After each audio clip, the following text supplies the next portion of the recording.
پچھتائے گا جو بعد میں آج کہہ رہا ہوں کہ دیکھ اپنی ملک اور اپنی قوم کو آج تک عرب میں کوئی پیدا نہیں ہوا کہ اس نے اس کو تباہ کیا ہو، تم بھی اس کی تباہی کے در پہ نہ ہو، بلکہ ان کے ساتھ جو سمجھوتا ہو سکتا ہے وہ کر لو۔ جب یہ بات کہی، صدیق اکبر جو نہایت دھیمے مزاج کے مدبر ہیں، وہ تلملا کے اٹھے اور اس کو گالی دے کر کہنے لگے، سخت جملہ کہا، کون نابکار، تو سمجھتا ہم حضور کو چھوڑ کے بھاگ جائیں گے؟ کہا تم ہماری لاشوں کو تو دیکھ سکتے ہو، لیکن یہ کہ ہم میں سے کوئی حضور کو چھوڑ کر بھاگ جائے؟ سخت جملہ کہہ کے کہا کہ تم نے یہ کہا کیسے؟ انہیں پہچانا نہیں۔ انہیں حضور سے پوچھا یہ کون ہے صاحب؟ انہوں نے کہا تم نے نہیں پہچانا، ابو بکر ہے۔ انہوں نے کہا ابو بکر تیرے اگر احسانات مجھ پہ نہ ہوتے جن کا میں آج تک بدلہ نہ دے سکا تو جو تو نے مجھے سخت بات کہی میں اس کا ضرور جواب دیتا، لیکن میں اس کو کہنا صرف یہ چاہتا ہوں کہ وہ محبت جو حضرت صدیق اکبر کی ضرب المثل ہے پوری تاریخ میں، اب وہ غیرت اور حمیت میں ڈھل گئی، اس لیے ان کی زبان پہ سخت جملہ آیا اور وہ بات کہی جو اپنے مزاج کے مطابق کہنے والے نہ تھے۔ اور پھر جب اس نے ایک حرکت کی جو عام طور پنچایت میں لوگ کیا کرتے ہیں کہ جب کوئی بڑا آدمی جیسے مذاکرات چل رہے ہونا وہ نہ مانے تو عام طور پر دوسرا پنچایتی اور دوسرے پین کا آدمی وہ احتراماً اور منانے کے لیے نا آگے بڑھ کر ہاتھ لگایا کرتا داڑھی کو کہ مان جاؤ، جانے دو، اور وہ نے بالکل پنچایت کے طریقے سے آگے ہاتھ بڑھایا، حضرت صلی اللہ علیہ وسلم کی مبارک داڑھی کو ہاتھ لگانے کی کوشش کی۔ پیچھے کھڑے تھے حضرت مغیرہ، ان کے ہاتھ میں تلوار تھی، تلوار کا دستے والا حصہ مارا یہاں، کہنے لگے اپنا ناپاک ہاتھ پیچھے رکھ، اگر تو نے حضور کی داڑھی کو ہاتھ لگایا نا تو ہماری زندگی میں حضور کی داڑھی تک کفر کا ہاتھ نہیں پہنچ سکتا، اگر تو نے یہ حرکت کی تو میں کندھے سے تیرا بازو کاٹ ڈالوں گا۔ یہ کیا ہے؟ یہ وہ جذبہ حمیت ہے جو محبت سے نہ جانے کتنے قدم آگے ہے کہ جب آدمی کسی سے محبت کرتا ہے نا اس کی معمولی بات بھی جس کی اس کی ذات پر اس کی کسی حیثیت پر بھی حرف آ سکتا ہو وہ کبھی اس کو برداشت نہیں کیا کرتا۔ اور سنیے، ابو سفیان جب اسی معاہدہ حدیبیہ کے ٹوٹ جانے کے بعد اس کی تجدید کے لیے مدینے گئے اور وہ سردار قریش تھے، اور آپ کو شاید معلوم ہے یا نہیں کہ ان کی صاحبزادی ام حبیبہ حضور کے ساتھ عقد زوجیت میں تھی، وہ آپ کی زوجہ محترمہ تھی۔ جب کسی نے ان کو منہ نہ لگایا تو گھومتے پھرتے حضور کے گھر پہنچ گئے کہ میں اپنی بیٹی سے ملنا چاہوں، ان کو واسطہ بنا کر بات کروں۔ چنانچہ جب بیٹی کے گھر پہنچے تو اسلام نے یہ احکام تو دیے ہیں نا کہ تمہارا باپ کافر بھی ہو تو اس کا احترام ضرور کرو، وہ بہرحال تمہارا باپ۔ بیٹی نے بڑے احترام سے اندر بلایا، آگے حضور کا کھاٹ بچھا ہوا تھا، مساری سی لکڑی کی، اور اس کے اوپر ایک کہنا چاہیے معمولی سا بستر بچھا ہوا۔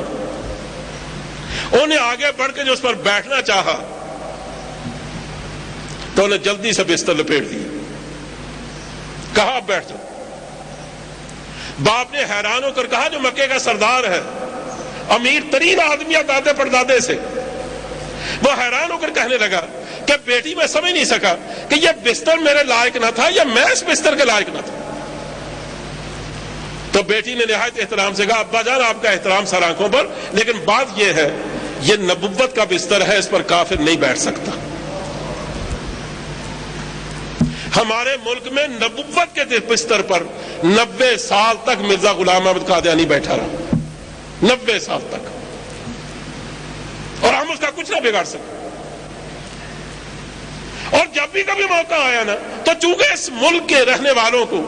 اور اس قوم کو جو اپنے آپ کو مسلمان کہلاتی ہے، چونکہ اس کے اندر سے محبت کے دعوے تو بڑے رہے، لیکن چونکہ کبھی غیر تو حمیت کو باقی نہیں رہنے دیا گیا، بلکہ انجیکٹ کر کر کے اس سے نکالی جاتی رہی اس کی غیرت و حمیت۔ اور اگر کبھی جیت داروں کے ملک میں وہ ہوا ہوتا نا، مثلا افغانستان میں ہوتا،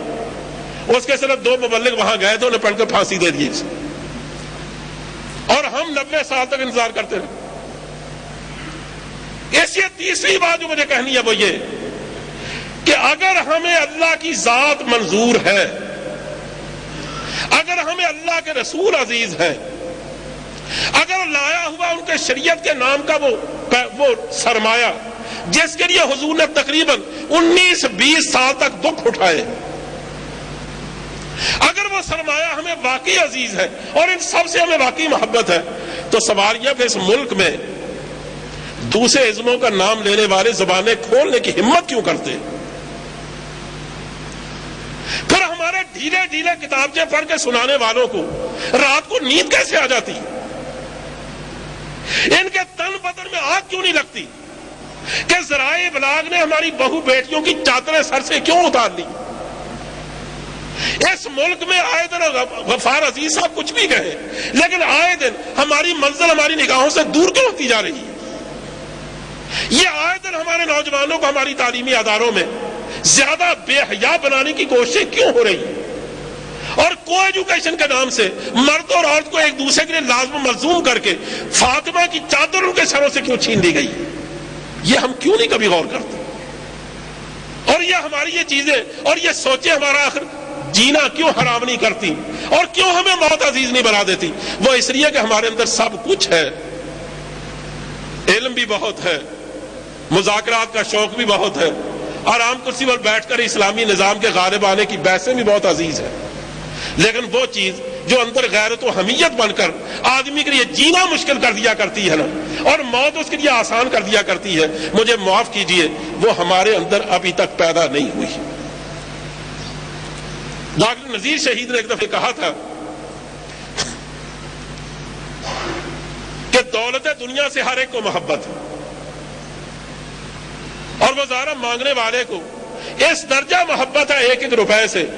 کہ وہ 1 روپے 10 روپے 5 روپے مانگنے کے لیے اپنی شکل بگاڑتا، بعض میں اپنے آپ کو لولا لگڑا بنا لیتا، حالانکہ وہ نہیں ہوتا،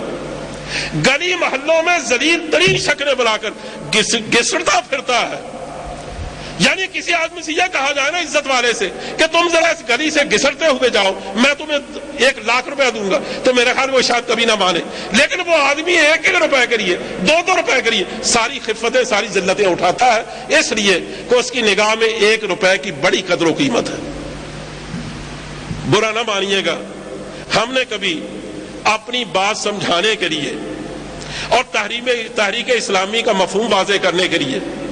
اور آج جس ضرورت سے ہم دوچار ہیں جماعت اسلامی والے بلکہ تحریک اسلامی والے، اس قافلہ کو آگے بڑھانے کے لیے اور اس کام کو آسان کرنے کے لیے کسی گھڑی میں کبھی ننگے پاؤں گھٹنے چلاتے ہوئے گھسڑنا تو دور کی بات ہے، کبھی ننگے پاؤں چلنا بھی گوارا کیا ہے؟ کبھی ہم نے بھی شکلیں بگاڑ کر کسی کے گھر تک جانے کی کبھی زحمت کی ہے؟ کبھی ہم نے سوچا چاہے اپنی عزت رہے نہ رہے لیکن یہ عزتیں بیچ کر اگر اللہ کے دین کی عزت سر بلند ہو جائے تو میں یہ کرنے کو تیار ہوں؟ کہ ہمارا عزت والا تحریک اسلامی کا کارکن ایسا کرنے کو تیار ہے؟ یعنی جتنا کچھ اگر روپیہ مانگنے والا ایک فقیر کر سکتا ہے، اگر ہم اللہ کے دین کے لیے وہ بھی نہیں کر سکتے تو پھر سودا نے کہا تھا سودا کو مارے عشق میں شیریں سے کوہ کن، بازی اگرچہ پا نہ سکا سر تو کھو سکا، کس منہ سے اپنے آپ کو کہتا ہے عشق باز، اے روح سیاہ تجھ سے تو یہ بھی نہ ہو سکا۔ تو پھر کس بات کے دعوے ہیں؟ پھر وہ عشق کہاں ہے؟ وہ قوت عشق کہاں؟ وہ قوت عشق ہوتی تو ہم یہی ہوتے۔ چوتھی بات جو آپ سے کہنی ہے جو اس سے بھی آگے ہے، وہ میں صرف 2 حوالوں سے، کیونکہ وقت زیادہ تو نہیں ہو گیا،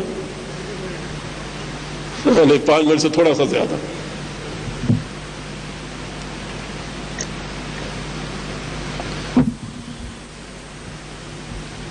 جنگ احد میں سعد بن ربیع رضی اللہ تعالیٰ عنہ کو جب حضور نے دیکھا کہ وہ نظر نہیں آتے، فرمایا جاؤ دیکھو سعد پہ کیا گزری ہے۔ لوگوں نے تلاش کرنا شروع کیا تو آخر ان کا جسم لاشوں میں نظر آیا، آخری کوئی سانس باقی تھے۔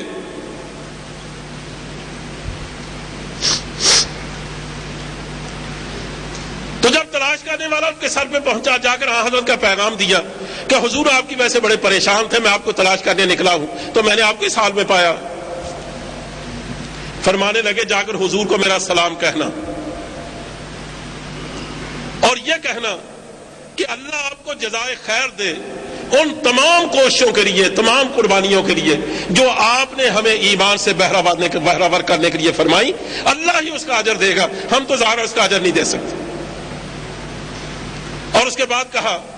کہ امت مسلمہ کو جا کے میرا پیغام دینا۔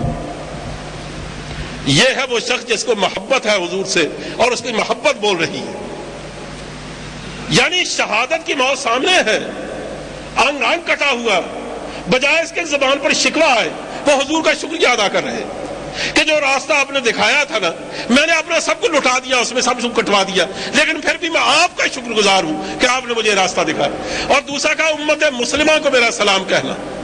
مسلمانوں کو، اور ان سے یہ کہنا کہ مسلمانوں جب تک تمہاری ایک آنکھ بھی حرکت کرتی ہے، دیکھنا اللہ کے رسول تک اور اللہ کے رسول کے لائے ہوئے دین تک کافر کبھی پہنچنے کی ہمت نہ کریں۔